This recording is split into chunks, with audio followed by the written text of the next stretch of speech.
do I take my dream job that is very vulnerable to any kind of, like, there's only a small bit of money there that he could, say, I've got some money for you for like a year. I can guarantee this. It's not full time and it's not much money. Would you do it? People are still alive and from this period, or their parents were held under them, or their grandparents. And what we found out was that the governments had decided that they were not able to care for themselves, so they needed to be protected by the state. And this went very much hand in hand with the stolen generation. It is 6 months work for free to get your dive master ticket. Okay. And so that was spaced out through lots. 6 months. 6 months, because you're not getting. You're working for free to get your tickets. Yeah. Did you have savings backed up? Like that's how did you survive? This was so big that it was being referred. And it was so much in conflict, it became an impact assessable. And that's when communities have the right to engage in public participation in the decision-making process through submissions. So this is where we come in.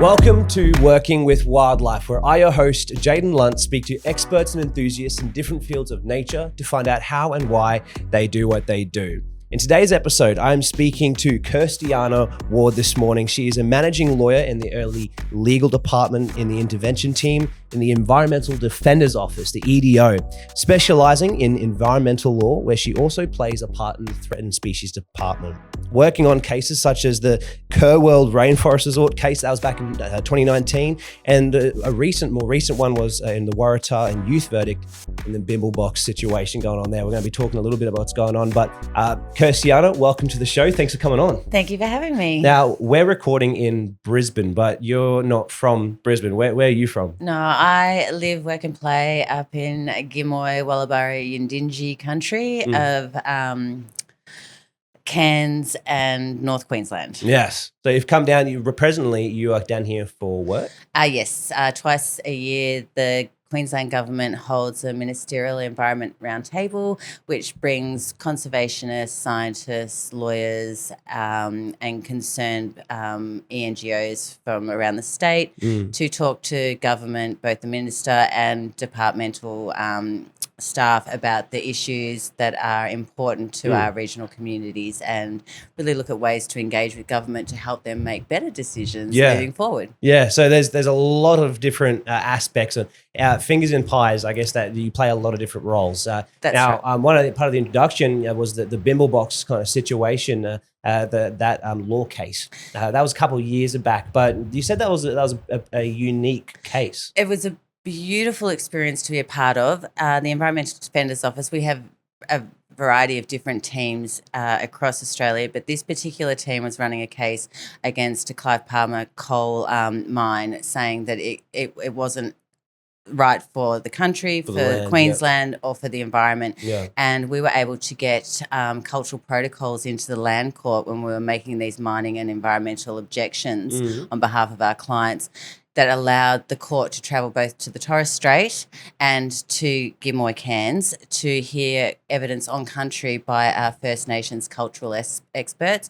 So they were able to stand on their country, talk about their country, and explain to the land court why the impacts to the environment resulting from this proposed coal mine would be causing climate change harm to their country, and what it meant to them for their culture. And it was a really powerful experience for the land court to stand on country and hear that evidence. And it was wonderful that we were able to be a part of a legal process that allowed our First Nations friends and experts to give evidence in a culturally safe and appropriate way. And you, like, it sounds like a big boys, big girls school trip, really, like coming up from there, and you getting to see like what's going on. And you said like one of the this is new and big because that hadn't happened before. That's right, that hadn't happened before. So it really was a landmark case, and ultimately the ruling was that the mine could not be recommended to the government for proceeding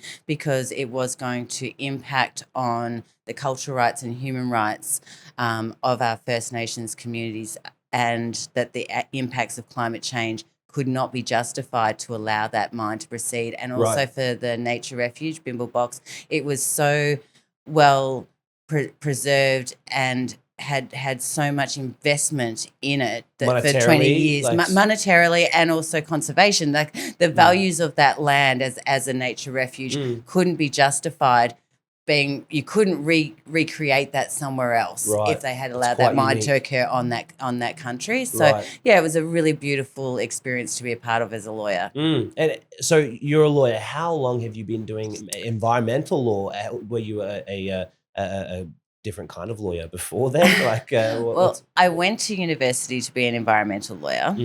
I got a big shock having never needed a lawyer in my life before, and I think it was first year to find out that lawyers have to charge in 6-minute increments. In 6-minute in increments? 6-minute increments, and I don't do math. So I was like, pardon? No, I've come here to work for the Environmental Defender's Office. I had heard about the Environmental Defender's Office. And so my pathway to working there is I decided I would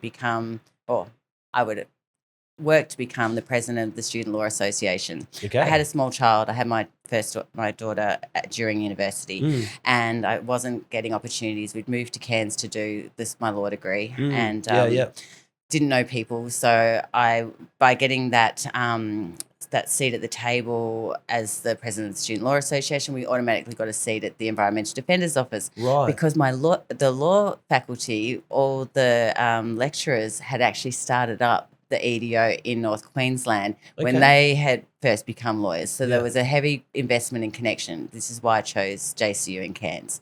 That's one of the university. reasons. Yeah, JCU's that's where I went to. That was one of the reasons. And so I was able to be on the management committee by virtue of having that role. Unfortunately, pretty much as I was graduating and in the early years, EDO North Queensland was defunded. Okay. So So it's not a governmental body. No. We are a community legal centre for the environment. Yeah. And a not-for-profit and a charity. We do at times get government funding for certain deliverables and services to vulnerable communities and individuals to help provide legal services to protect the environment and communities. Yeah. So it took me a little bit longer. I then went and worked in private practice. Not with EDO, like a separate. No. So I went into private practice, and I chose a firm in Cairns that were involved in the environment, in fishing, and in the Aboriginal Shire community space, and did a lot of work in land transfers. So then I was.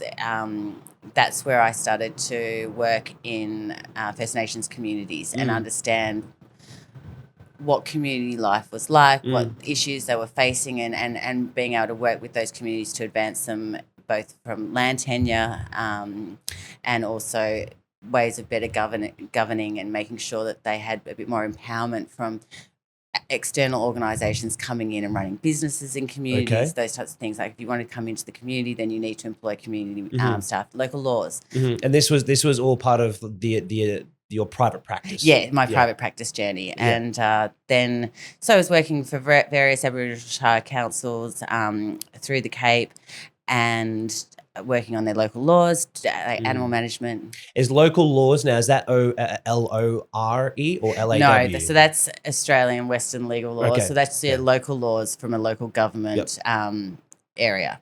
So every local government council has their own local laws. It has local laws relevant. So laws are set up so you've got local laws run by your local councils, then you've got state laws run by the state or territory, and then you've got our Commonwealth laws, and then that's obviously we've got international treaties and obligations and conventions that we sign up for. Yeah. And you said, I forgot the name of like the group that you wanted to be part of, like when you were in university, you wanted to be part of. What was that group again? Oh, that was the EDO. That was the EDO, and then but there was a team or like a something that was connected to the EDO.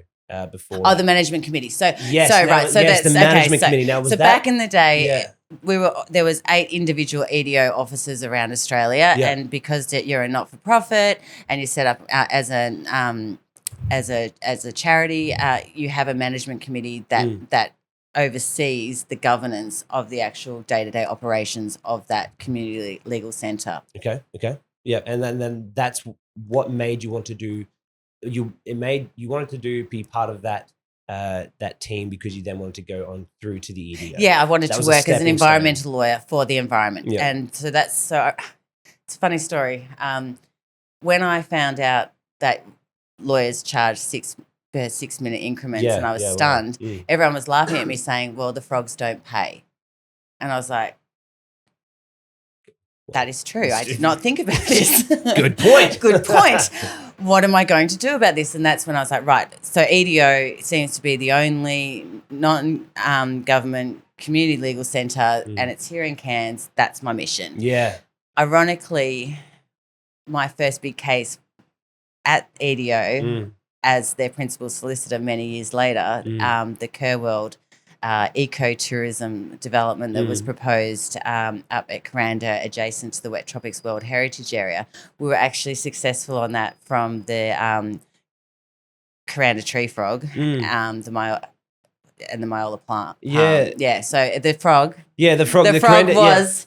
That is the Kuranda frog. Is that an endangered species? Yes. Yeah, So that's critically pretty high endangered. up there, isn't it? Yeah, and only known to be on a few sites just in that particular area, and the Myola palm. Yeah, I think that I've seen a bit of research on that. It was only a couple thousand left. It's pretty low. Very low. Very, very endangered. And to have any kind of footprint in that particular area would have, urbanisation, lots of development, encroachment into the Wet Tropics World Heritage Area, cats and dogs, because part of it was for urban dwelling. And we had to come up with a strategy, and we had a really impressive, powerfully committed community up there that just stood up and said, no way.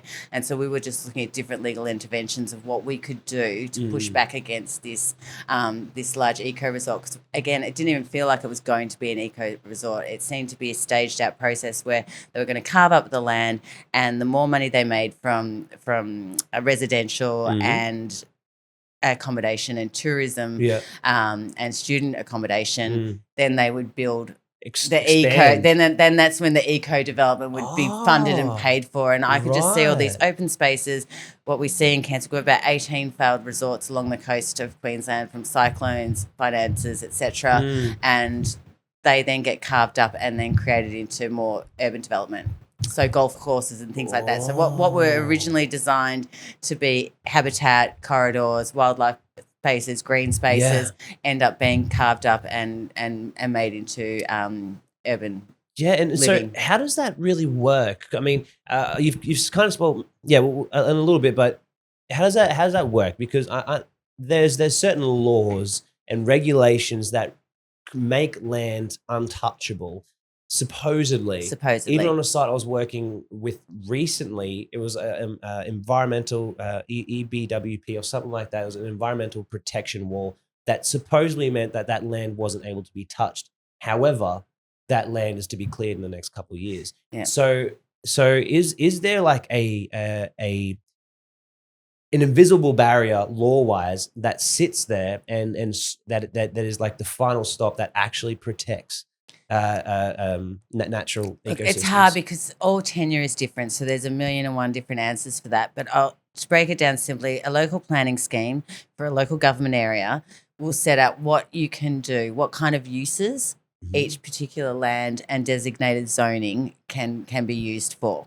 So if you want to build a house in a residential zone and you want it to be 2-story and that's approved, this site is designated zone for a two-story house, has to be this close to the this far away from the fence line, put your application in. Yeah. So that's your local government. Then you've got overlays and things that can trigger state referral. So if you're in a particular area, it might be that there are state priority interests, state planning documents that set down how and what needs to be done from a state interest perspective. Okay, so you've got local, state. So and then Commonwealth, which is when we've got the Environmental Protection and Biodiversity Act, which is our main Commonwealth nature law protection mechanism. So dependent on whether you're going to get triggers under Commonwealth laws or state laws, you can that's where you get those oversights and conditioning or approval processes needed from state or Commonwealth. in that situation, we had adjacency to the Wet Tropics World Heritage Area. Which close by, yeah. Yep, it was under the Mareeba Shire Council, so it fell under their local planning scheme, and what their planning scheme said you could do for that land, it was rurally zoned. Okay. So to put that resort in, they had to, it's called impact accessible. It means that because it sits outside the regular approval zoned concept for that particular area. Like the residential zone. The resort, the residential zone, all the different things because it was zoned, it was prime agricultural land and zoned for rural. Okay. That means it's not code accessible, and if it's code accessible, it means it's pretty much in line with what the planning scheme says. So you put your application into council, they do a desktop review. If there's things that trigger state oversight, they'll look at the state planning policies. The state planning policy team will look at it and either condition it, etc., and it comes back to local. This was so big that it was being referred, and it was so much in conflict, it became an impact accessible. And that's when communities have the right to engage in public participation in the decision-making process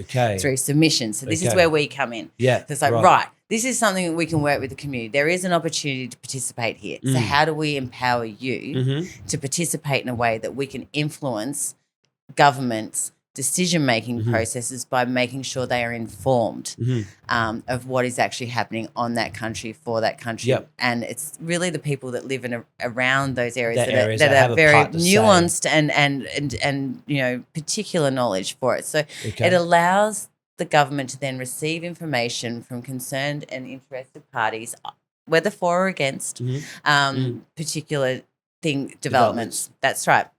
So here we were looking at, we had, you know, really passionate conservationists in those communities pushing back, saying this is just completely unacceptable. So we took it. We've also got regional plans. So we had the Far North Queensland Regional Plan, and we looked at that. And we're like, okay, we stepped it out. This is why it's in conflict with the local planning scheme. This is why it's in conflict with the regional planning scheme. This is why it's in conflict with the state planning policies. This is why it's going to impact the Commonwealth legislation to have oversight, because we've got matters of national environmental significance, and that's a trigger. So if something's going to have a significant impact on a matter of national environmental significance, such as threatened species, such as the frog, then that has to go to the Commonwealth for oversight. And then we did a lot of working behind the scenes, and this is where EDO does really well. We are able to talk to decision makers in government, and we didn't just sit with the Environment Department. We went to planning, we went to transport, you know, the impacts of the use of the one road, the Kuranda Range. That was really big. That's going to impact communities. How do we get all these people up and down the range when we're already struggling to get people up and down, our community members up and down? So we were looking at it from a whole lens, whole of community, whilst doing and knowing that ultimately the goal was to not have that resort there because the impacts to the wet tropics and because of the environment were completely unacceptable. But sometimes you've got to work with government and say, hey, even if over here we don't have traction that you can see it, but it's not enough for you to be able to say no, how do we work with other teams? And what was beautiful about that is not only did that not get recommended and not pursued, the planning minister actually came down and put a temporary planning instrument over that land and said, no, you can't fragment it any further. So it was a really beautiful collaboration between community, lawyers and government, doing everything we could to push back against a completely inappropriate development in a completely inappropriate place with an unlikely chance of success. Even if it was to proceed. And so can you say like, why do you think that place was chosen then? If you're because you're very confident that the location, because it was wide open space, it was adjacent to the wet tropics, it would be appealing, and they put the lens of an ecotourism resort on it, and they wanted to run. They were already running a small cattle beef rural farm industry there, so they were just trying to look to expand on how can they carve up beautiful rural designated land adjacent to the wet tropics World Heritage Area for business. So how does that work with putting a mark as ecotourism? But you said there's numerous along the coast, east coast up near Cairns, ecotourism locations that have failed. If so many have failed, and this one is potentially could also fail, that's a side thing maybe. But why is it put as an ecotourism? But then it's more of a residential build up, and then they're going to use that money to then create ecotourism. Yeah, because it's called staging development. So we need to make some money here so we can do the development here. And then we need to make some more money here so then we'll do this development. And then if this tourism fails, then they're left holding all these houses and accommodation styles. Well, how do we make more money out of this? Yeah. So then which is, business-wise, makes sense, sure. But I mean, that sounds like that's I'm not a already business the intention. person. Yeah. You know, I'm not here to make sure that we have a lot of ecotourism, but I understand the purpose of ecotourism. And look, we actually support the concept of adjacency, which is, and we're actually this is a big focus of the roundtable this week, was ecotourism. And the government currently allows for ecotourism in national parks, and where there's a real conversation and concern about what that footprint will look like in national parks. You know, if you say it's just a glamping site, well, you need access paths, and then you need facilities like toilets, and then you need what kind of energy, you know, and then you've got walking trails and platforms. And then you've got the different kinds of people that both respect the space and don't respect the space, and the bigger the footprint, the more the harm. And so let's pull it out. Let's still allow people to participate in nature. So that if you see it, you want to protect it. You know, we'll get more stewardship for the environment if we allow people to see it and embrace it and be involved in it. And you know, we've seen that with the Great Barrier Reef. Look at me. I went to become an environmental lawyer after being a dive master on the Great Barrier Reef. Yeah, up in the Whitsundays. That's awesome. And how long ago did you move from the Whitsundays? Like how old were you even maybe then? Yeah, I was 30. I jumped out of the water at 30, and we were my partner and I at the time, we were living in the Whitsundays. He was driving reef boats. I was diving with reef boats. Before that, we'd been working on sailboats, overnight charters, taking backpackers around the stunning Cumberland Islands, snorkeling and sailing. It was great when you're in your 20s and happy to work 20 hours a day for it was $70 a day. Wow. But you weren't doing it for the money. You're doing it for the experience. For the experience, amazing. Yeah. Well, I mean, I would even maybe a bit later in the conversation, I'd love to hear more about that and how that as a potential for a young person to do. That sounds awesome. I get one of the a question I've got is maybe what defines the that ecotourism line between normal residential and then residential but ecotourism? Is the only difference is where it is adjacent to? No, I guess it's the purpose and the intention of the facility.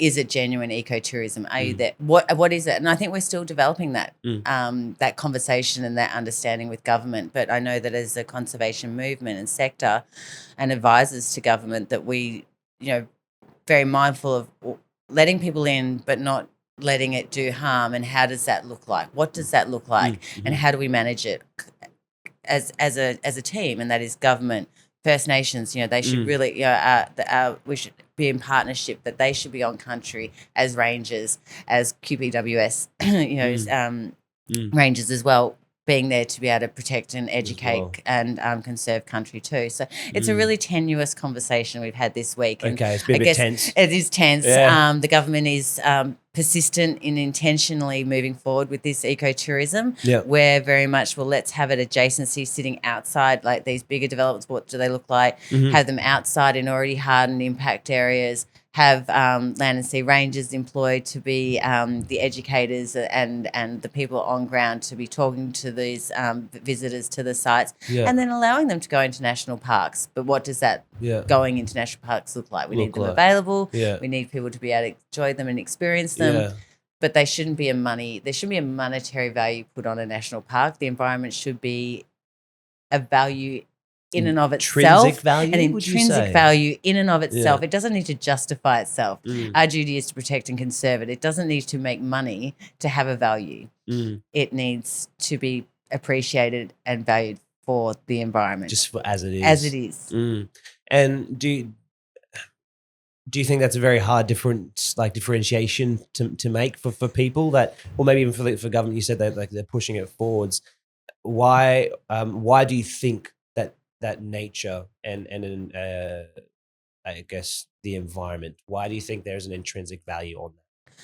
Because without it, we don't exist. And if we don't exist, I can almost tolerate that, but I can't tolerate all the incredible species that are in existence today because of this planet has nurtured life that we should have the right to say, but it's ours. It's part of us, and it needs to make money to exist, and it's an asset and a resource to be used in a way that doesn't allow it to just be and us to observe it in wonder. And do you maybe I could even step back a little bit, like your nature, you're very passionate about it. You're saying, how do you, because you've got a love also and passion for human rights, how human and nature, how do you, when it comes, I guess, to the line of where it's nature or it's people, have you had any legal situations where you've had to face that, and what kind of thought process were you going through to make those decisions? Well, human rights, as a human, we all have a right to enjoy a healthy environment. That is a part of us to have a healthy life. For us to be healthy and happy, our environment has to be healthy and happy. So there is a coexistence. So I guess I believe very much in coexisting as opposed to imposing. So in Queensland, we have the Human Rights Act. It came through in 2020. We've been able to use that as a really powerful mechanism. Just quickly, what Human Rights Act, for someone who might not know that? Okay, it's fresh, 2020. That's only 5 years ago. So we have a Human Rights Act in Victoria and in Tasmania, and in ACT, and now in Queensland, and that protects the right to speak, the right to education, the right to life, the right to children not being imprisoned. You know, those are just your basic things that seem basic, but international obligations that most countries adopt either through a Bill of Rights or a Human Rights Act that make sure that decisions of government can't be made in contravention. So laws can't be made, decisions can't be made that contravenes human rights. And we don't have a right to a healthy environment in Queensland. The ACT, the EDO, and one of my colleagues, Melanie, had worked for many years to get the right to a healthy environment to be recommended in the ACT. Brilliant piece of work. So we don't have a right to a healthy environment here, but we do have cultural rights being recognised under the UNDRIP Convention that protects and conserves people's First Nations cultural rights, Aboriginals and Torres Strait Islanders. So if the government is going to be making a decision that's going to impact or remove or destroy a cultural right, then it's an issue of proportionality, because you can't limit a cultural right or take it away or destroy it unless it's reasonable. So we look at it going, okay, the government wants to do this. Will this impact on a cultural right? And because environment and culture are so intrinsically balanced and linked together that the environment, if we harm the environment, we're harming their culture. Right. So because there's no, as that you said, that piece of work that your friend Melanie Montalban who works for the EDO. She's just in the process of leaving us, and she will go to amazing things. But she's worked very, very hard. Yeah. By the time this comes out, working for the EDO. Yeah. She was working for in southern states in Australia. Because we don't have that right to healthy life for environment, unlike the right to healthy life for people, which is created in 2020. Kind of a workaround, a good I wouldn't want to dismiss. I don't want to dismiss it. No. Because cultural rights.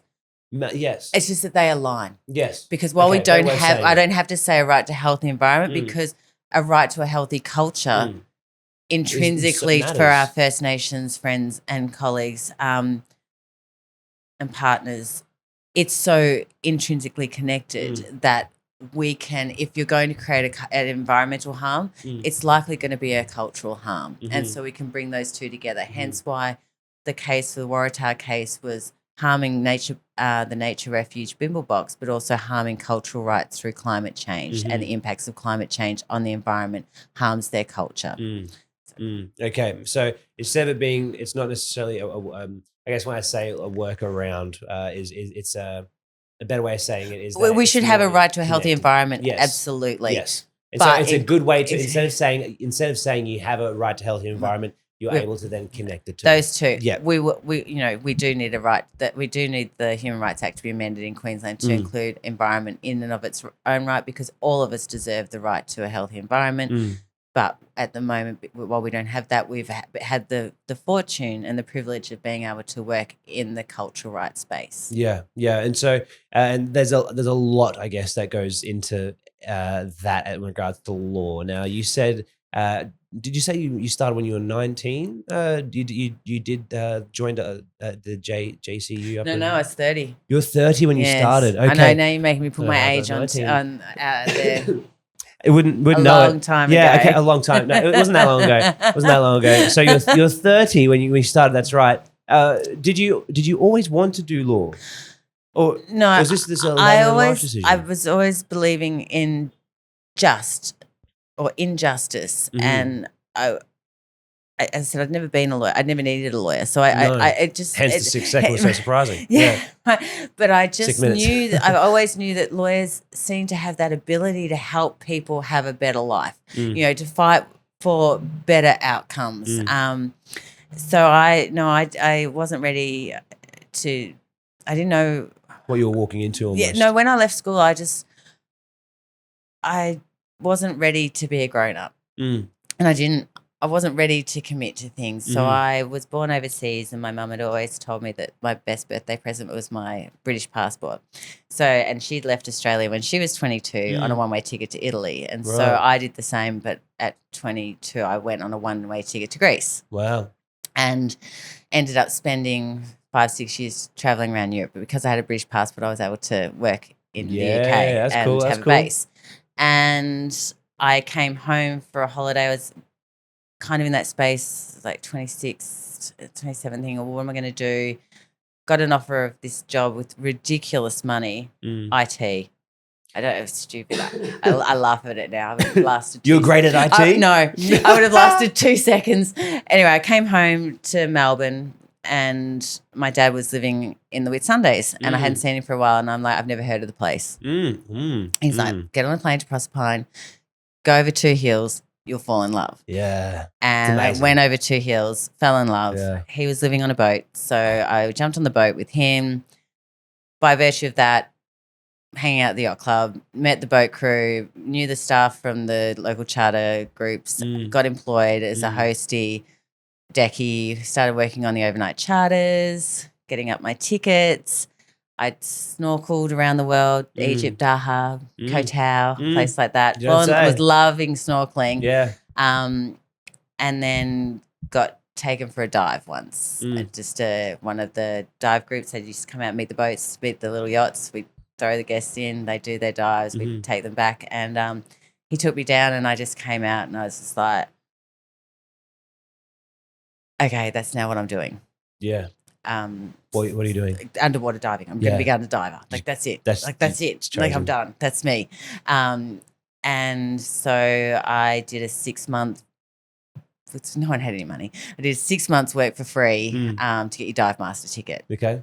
And so that was spaced out through lots. 6 months. 6 months, because you're not getting. You're working for free to get your tickets. Yeah. Did you have savings backed up? Like, that's how. No. How did you survive? Well, then I convinced them to employ me to do some marketing. I don't know. I used to work at the local paper as well at times. So I guess it was just back then it was just opportunistic. You just like, hey, I'm actually really great at this. Hey, let's do this. And so eventually we all were a great team. We all worked together. We're building a boat for them as well. Okay, you can build a boat. You can build boats. I don't know what I was doing. I showed up okay. each day. You guys are doing great. Keep sanding. Keep sanding. Yeah. I cleaned a lot of stinger suits at the end of the day. Let me tell you. Stinger suits. I don't even know what stinger suit is. Oh, so like dive suits? No. So this is back in the day. So around 2002, 2003, Irukandjis, the Irukandji jellyfish just started becoming an issue. Oh, okay. It was back then. Yeah, and they weren't at the outer reef then. They are now, but they were around the islands. So all the everyone would go out on their daily boat trips, either a 3-day trip or a 1-day trip from Able Point Marina or out at Chute Harbour, and they'd hire stinger suits before going on the boats, because now all the boats have the stinger suits on them. But I did my dive internship with, they had a dive shop, and so we'd probably wash 300 peed in stinger suits a day at the end of the day. The things you do for love, right? Yeah, totally. Yeah, sanitation. It was our job to sanitize them. Was hand sanitizer everything back then? That was there was. Good. There was just a lot of solution in waters, and a lot of fun was had. And it sounds like you had a great team. Yeah, just there was about 7 guys. I was the only girl on the team. My our dive instructor was ex-Navy. It was definitely it was very much you knew you weren't paying for this. You knew you weren't paying for this because you were working your backside off and doing some really extreme things, and you weren't going out on nice dive boats each day in a nice sanitized, here's your lovely lunch, have a swim, have a dive. It was throw yourself in the water every chance you had, because you have to get 100 dives up, I think, is to get your dive master, and you've got to go through your intro dive, then you do your open water, then you do your advanced, then you do your rescue, and then you do your dive master. Right. And that takes 6 months generally? No, but it takes that much when someone's putting you through the course for free and they want to get their return labour. Yeah, I see. And I was living with dive instructors and skippers, and there was like 7 or 8 of us in a share house. Costs were minimal. I think the rent was $200 a week or $250 a week. We didn't have doors. Yeah. And no doors? No. That's called a hut. It was a very different time back in Ellie then, and it was lovely. It was a real community, and everyone was really passionate. You were there for the water. You were there for the reef. You were there. It was like a tribe. It's an amazing place up there. I've been there twice. I did an interview up there. It's an amazing place. I loved the water. It's stunning. The wildlife up there. Just everything. It just made. Went to Whitehaven Beach. Yeah. Oh, so beautiful! What a great place. You're very, very fortunate. So, to be able to work there. So, hey, if someone was going to work there, if someone's going to work at Airlie Beach, with summer days, they want or like to work on the dive, like a dive boat kind of situation.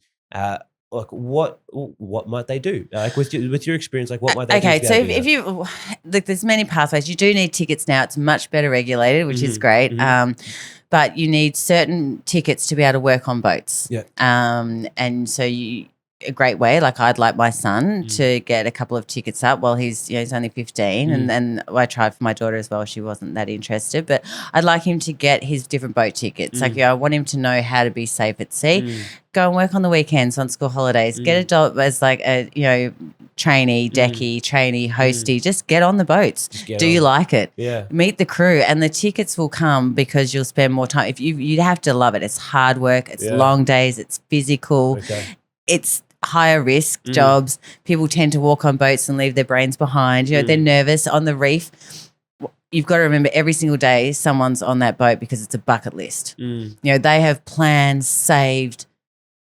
This is a lifetime memory, and you have to give them that. So one from a safety issue, coming to the guests. Yeah, the guests, yeah. You are a service industry. You are taking guests out to experience something that you are so impacted by, that you're working in it, that this is your place. So you know how important it is. I now know how important it is from an environmental perspective, but back then it was, this is just the best thing in the world to be doing. Who gets to do this? Yeah. Who gets to go out on the reef every day and work and dive and get to know particular animals that still, that live in that habitat and that ecosystem, that stay there, build relationships with them. It's incredibly special. Yeah. And so I would just say, if you do love it, you don't have to be a diver straight away. You don't have to know anything straight away.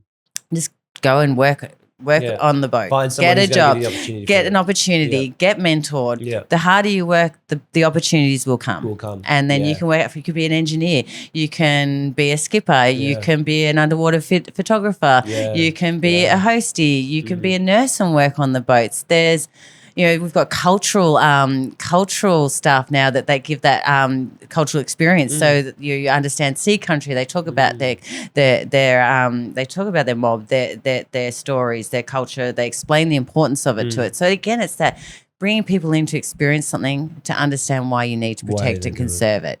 Which then, ties into what you're doing now. So is it just those 2 jobs or positions that you've had that have allowed you to work with wildlife, or have you worked with other positions?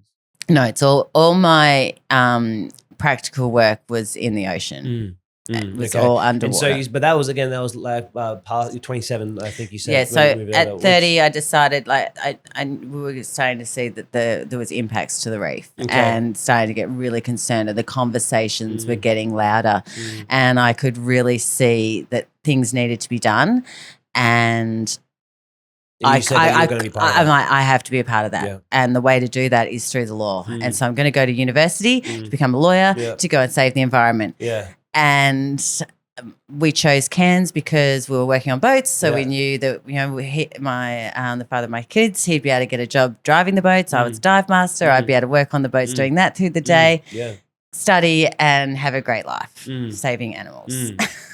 And how's that going so far? It's going really well. You feel like it's going well? Yeah. It's a bumpy road. It didn't happen, but with persistence and resilience and commitment and jumping with conviction towards something, knowing that you've set enough things in stone that you're going to probably be okay, and anything's probably a risk as well. But if you follow your heart and your passion, things tend to, you're making the path. So it does clear for you to go there. There is hope. There is hope. Yeah, always. So if you love what you do, just keep doing it. People will give you a go. Yeah, that's awesome. And that's amazing. It's great that you've been able to see that for yourself in your own life. Have you love wildlife, you're working with it now, very passionate. You're following your conviction, as you said. What was your younger, like early teens, preteens, like kid life like? Were you out in the bush? Were you out in the water? Like from a very young age, you like work with wildlife, or was this like a later on in life kind of thing? I loved nature. My grandfather worked on a farm, and so from my earliest memories, being on the back of the tractor, feeding the cows, trying to stick my hand down rabbit holes to catch rabbits, which ultimately was a snake hole, I found out. I used to slip, like my mum was really healthy. Like we grew up on organic food. Oh, so good. Well, before it was a big thing. Before it was cool to be organic, at you were organic. 5 and 6, I was choking down wheat germ, natural honey and Greek yogurt. And I used to cut the Hessian sacks with all the molasses. Yeah, because that's the only lollies. Like, because the cows would give the cows molasses. Yeah. I love that. Yeah, I love that. And I just loved all animals. So I would try and adopt them with love. Like I wasn't allowed. I didn't. They're on the farm or they're someone else's animal. So my motto was, treat them with so much love that they choose to love you, and then they're not yours, but they'll want to spend time with you. Yeah. And so that was. So it was more, agriculture and domestic animals. But I just always liked animals more than people, really, I think. That. Why do you think that was? Was. Because if an animal loves you, that's real love. Like that's a connection that is authentic, because there's no reason for an animal to want to spend time with you unless they feel safe with you. Because more of a survivalist kind of reactionary. And I always I didn't have pets really. Like we had a cat or something, so it was just like, how do I get more pets? I want more animals. I'm not allowed to. And so, what's the coolest pet you've had so far? I had. Or was that bad? You don't want to tell your other pets that you've got a favorite? No, I know I can't. I have 2, maybe 3 dogs and a ragdoll now. But a really cool pet I had Chocolate Moo Moo, who was a no. I don't know. I don't even know how I came up with his name. He was a little cockatiel. Oh yeah, and he was super cute. But I didn't have again. I was young and irresponsible, I guess. I'm working on the boats, and so I didn't have a cage for him. He just lived in my room and with me and on my shoulder with no doors because he loved me. Yeah. But then a gust of wind took him one day. Oh. Devastated. It's a strong gust of wind. I know, and we were all sitting there, and no, it was literally because his wing was clipped, but not majorly clipped, so he could fly around the bedroom, but it just took him, and I was gutted. But I worked at the paper, and I had big ads out, but he never came home. But no, at home I have, I'm collecting dogs at the moment. Not intentionally, they just are happening. They found you, of course. And one cat. So and then one cat as well. So wildlife, you loved it since you were young, or you loved nature, animals since you were young. And you said the point you made before that was that you've had to that if you follow your conviction, like things will work out, and the grass will clear, the land will clear. kind of pun intended. Well, we won't because we stopped clearing. So the grass will clear, the grass will move. Well, the barriers, metaphorically speaking, barriers, things that appear to be an impediment that could stop you. If you put the work in, it will happen. Yeah. And so with this work that you've put in, you've had to probably make some tough decisions. What has been for you a fork in the road kind of situation where like it was a tough decision? You had to choose between two things.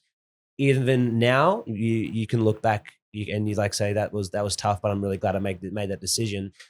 Even in the moment, if you didn't really understand what was going on, is there something come to mind in that part of your life where that happened? Yeah, I had 2 young kids. I'd been working in private practice. The EDO had been defunded, both at state and Commonwealth level, so it had pretty much closed its doors.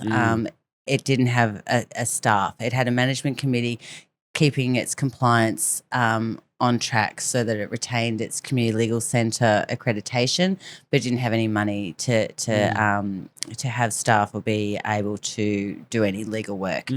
And I'd known about that. That was in the back of my mind. And I was working in private practice, and I was getting more disenchanted about the amount of money that people were spending, or the money that was being made by people. It just seemed it was losing its shine. I'd been working in communities. I was working on a big case called stolen wages. It was a big class action, and it come to our attention what was created through this firm, where we had discovered that from the late 1890s to the early 1970s, Aboriginal and Torres Strait Islanders have been kept under protection, various iterations of protection acts in Queensland, and then subsequently found out it was quite, similar across Australia throughout that time. So this is still living memory. People are still alive from this period, or their parents were held under them, or their grandparents. And what we found out was that the governments had decided that they were not able to care for themselves, so they needed to be protected by the state. And this went very much hand in hand with the stolen generation and removal from country and put into missions, and people being put into missions and taken away from their family members and then sent out to work on stations, tobacco farms, and that the government held their money in trust for them and never given it back. And so we launched this case where we were like, they need to get their money back, and it should be in real time and in real money. So because if they'd been paid for the incredibly hard work that they had done while being removed from country, while being removed from their culture, there would have still been an opportunity to have some kind of middle class, opportunities. We denied them education, denied them healthy foods, all the systemic things that we can see that are in our communities today are the consequence and the result of these things like these protection acts. And so we were going out on country and into communities because we're trying to understand stories so that we could tell their story in this case, that this person, they had worked for 30 years in various iterations of stable hands, etc. And, they should have been paid this much money and they never got it. Where is this money? Give it to them now, or give it to their children now. And I found that to be really very powerful, to hear stories and to see how their culture has survived despite us, despite what we did. And it is us, and it is our parents, and it is our generation. It isn't generations behind. We didn't know. A lot of us didn't know. I had no idea until I was working in it. But it's still our living history. And I found that was incredibly that really drove my social justice issue again. And I was looking at who's making money out of this, and I don't know if it's going to be the people I'm sitting on country with talking about their trauma. And so I looked for another job, found one, and the week I started there, my mum just randomly died. And I had 2 little kids, and I was a single mum, and I was a only child as well with her. So it was just her and me a lot growing up, probably why I kept trying to adopt animals. Creating siblings with fluffy things. They're quieter probably. And I just had to stop. Just stopped. and had to focus on caring for my kids and myself and take a breather. And randomly was in an Uber one night, and he loved music. I love music, and he was playing Paul Kelly's From Little Things, Big Things Grow, which is the story of Vincent Lingari. And I was saying, we were both singing it, love a song. And I was talking to him about the work that we had done and in communities. And he said, well, I'm the president of the Environmental Defenders Office here in Cairns, and we've now just got some funding and we have opened the doors again. Would you come and be the principal solicitor? But it's going to be just you. And it's only going to be a few days a week. Wow. And I had to go, do I take my dream job that is very vulnerable to any kind of, like, there's only a small bit of money there that he could, say, I've got some money for you for like a year. I can guarantee this. It's not full time and it's not much money. Would you do it? And I just said yes. On the spot? On the spot. On the spot. Wow. I had to be interviewed for it. Yeah. But I was like, yes, take the leap of faith. This is what you've done all of this for. Who gets an Uber, sings, a song that I loved from my, teenage years and talking in that way, and then it just presented. So that to take that, and then as I took that, I found out we were merging, all the EDOs were merging around Australia into one national legal or body, community legal centre for the Australia and the South Pacific, and it was going to make us a little less vulnerable to changes in governments,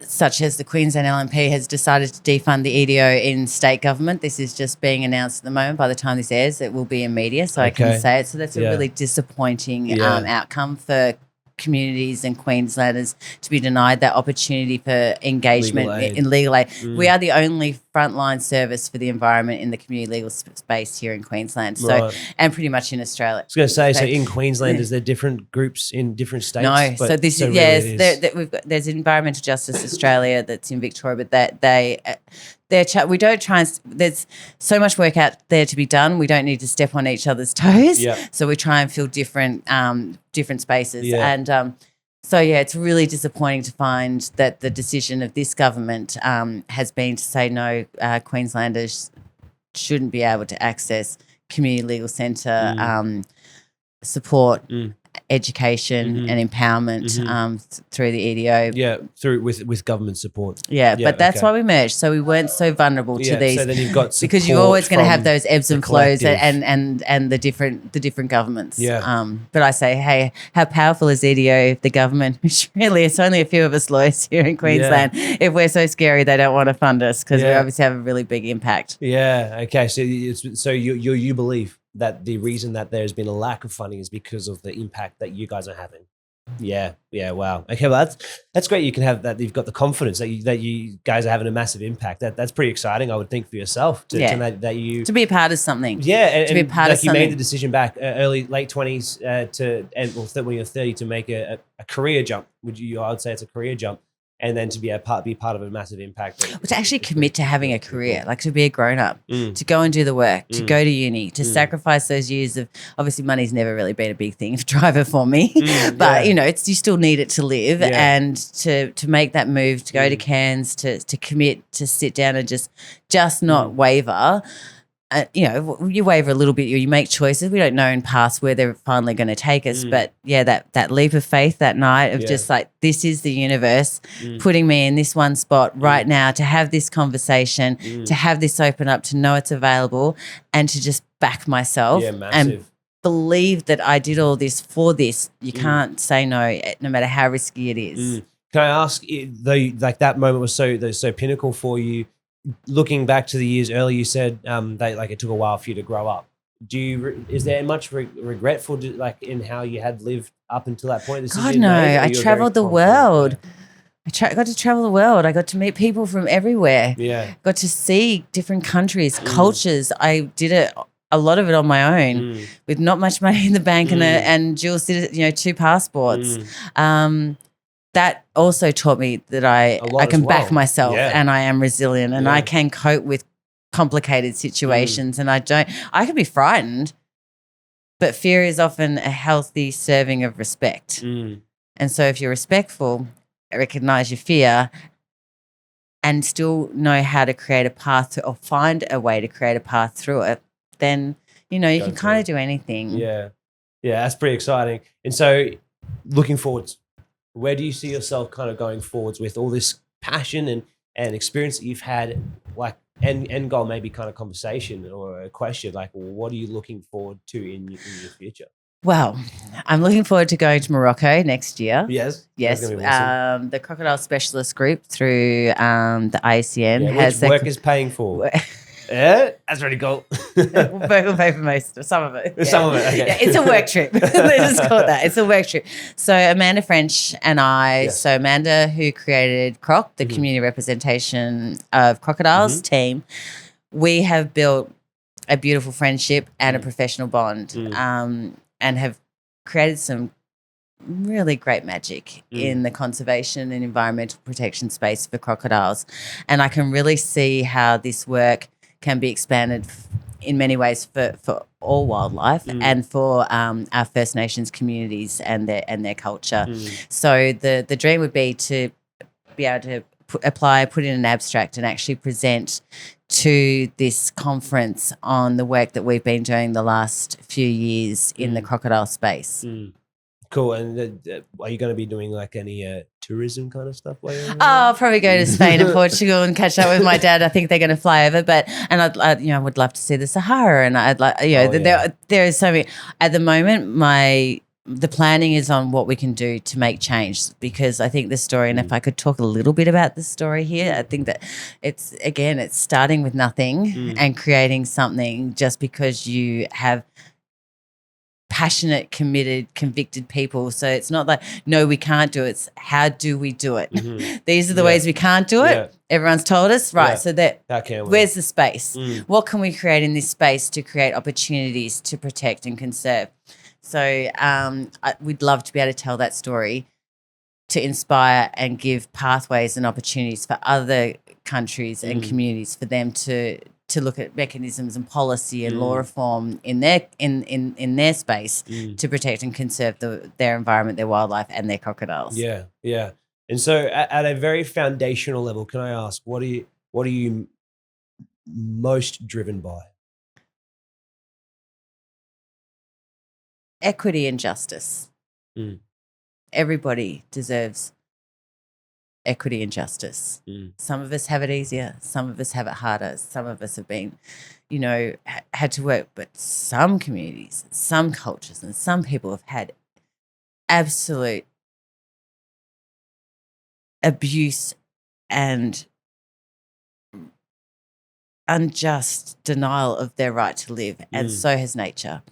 And so I guess for me, I want to live. I want to be treated with respect, and I want you to be treated with respect. And I know that I'm privileged because even though I'm a white woman in the Western world, there's still impediments, but I have the ability to do something for myself if I want to. And I want my kids to have that. I want my kids to have a world that they want to live in, that they can live in. I want their children to. It's not up to me. It's not up to you. It's up to all of us, because no one has the right to take away our environment or our children's future. And we all have to work together to do everything we can to fight back against the unjust big business that are only in it for the money. They're making money. Shareholders are making money at the expense of everything else. Of people and nature. Yeah. Yeah. And so that's kind of what you're bringing with you in moving forwards and everything like that. Yeah. That's sounds like you have your plan of what you had in the past is coming more through, which is pretty exciting. We always say EDO is not a stepping stone, it's the destination job. Yeah, okay. So you don't go to EDO to work to get experience to work somewhere else. You do everything you need to get to EDO. Yeah, okay. All right. And what stepping stones should people use to get to the EDO? Well, if they were looking to work with them? It depends. We've got a HR team, we've got our IT team, we've got our comms and media, we've got our philanthropy. So because you've got to tell stories, you've got to be able to communicate who we are and what we do, because we don't want to be beholden to any kind of government funding. We want, we need philanthropy to help us, to help the communities and help nature. But, if you want to be a lawyer, you don't need to be smart. It's not like being a doctor. It's very different. Yeah. Information is everywhere. You just have to want to sit down and do the work. Yeah. Okay. And for like a dream job, you said this is kind of like the end destination with the EDO. Is there a different organization that you feel like you can move to, or do you think that this will be what you're sticking hard to?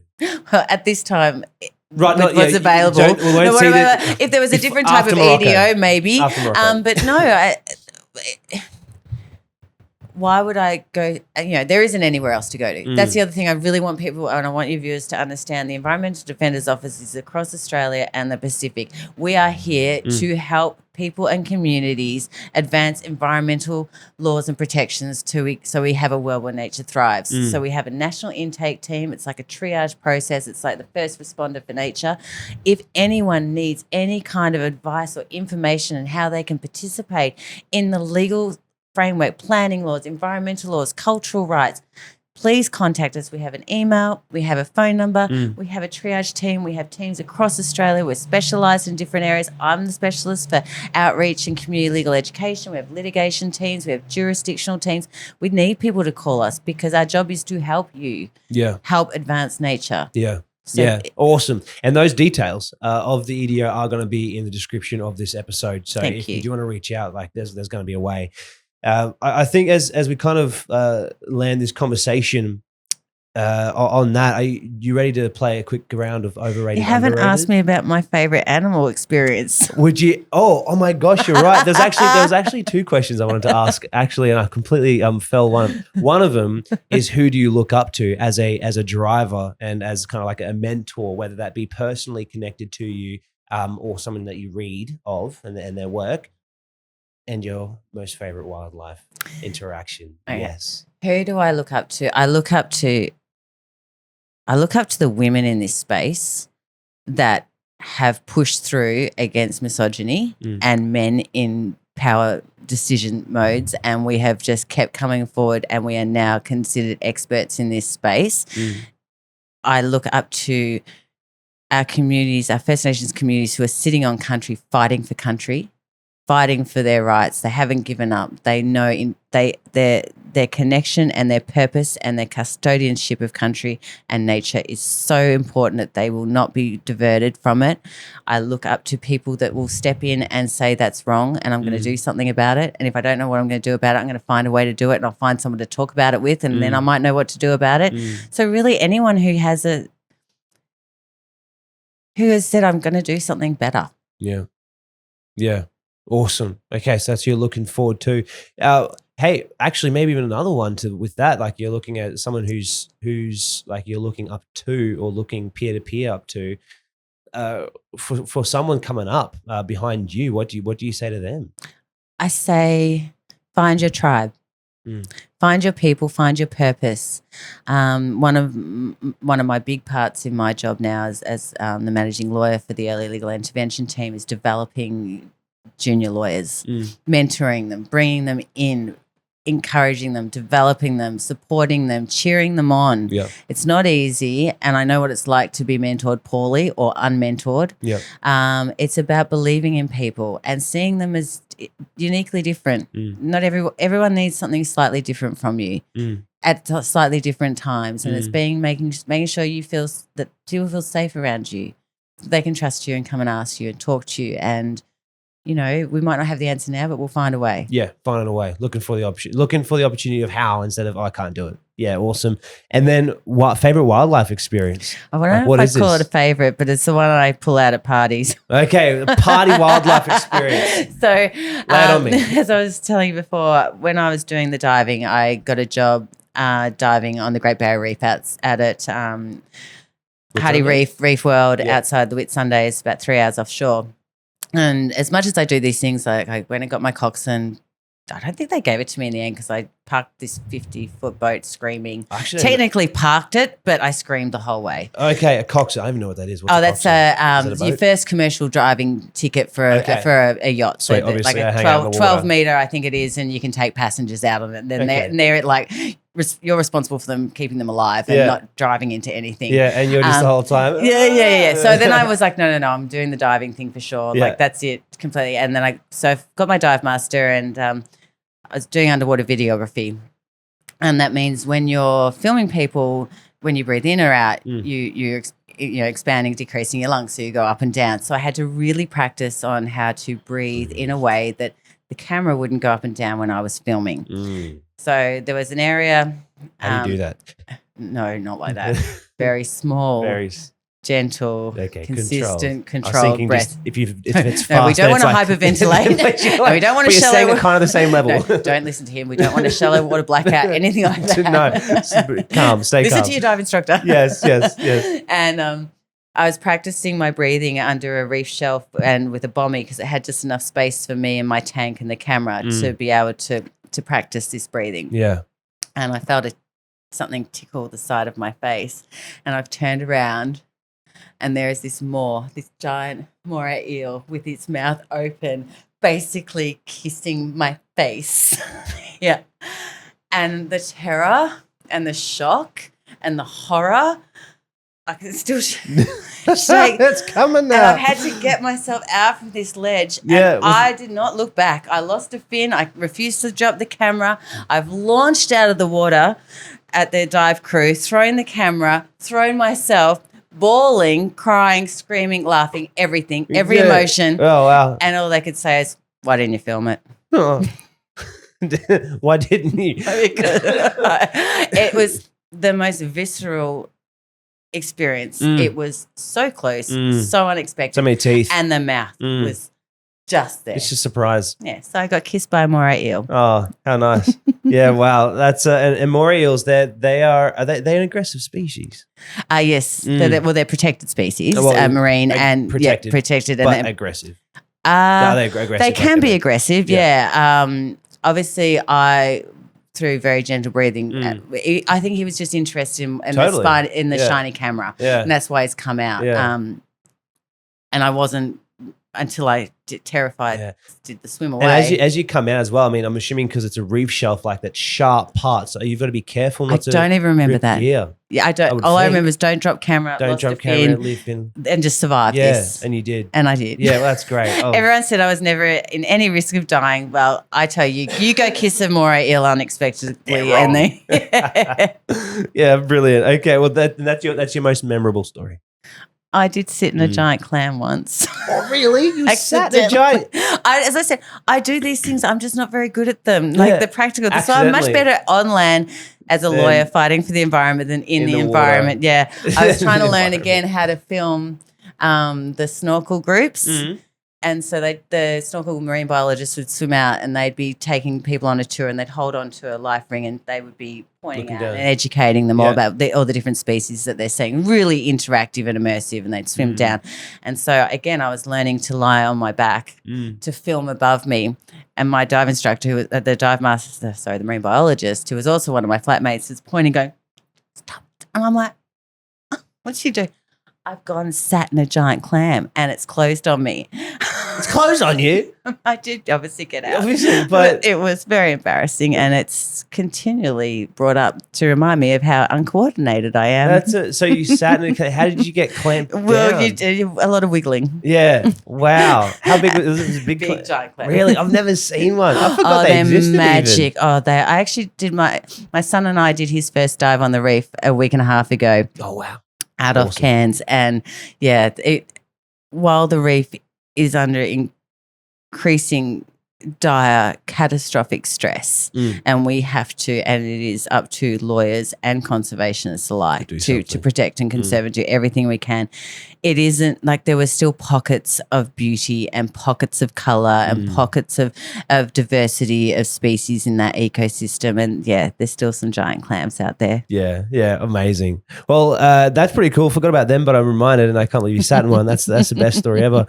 Maybe even better than the Morio one. Are you ready to play the overrated, underrated segment? Right. I'm not very good at making Hydrate. decisions. This is we're gonna find out how good you are. Overrated, underrated. First question is local council powers in environmental protection. Overrated.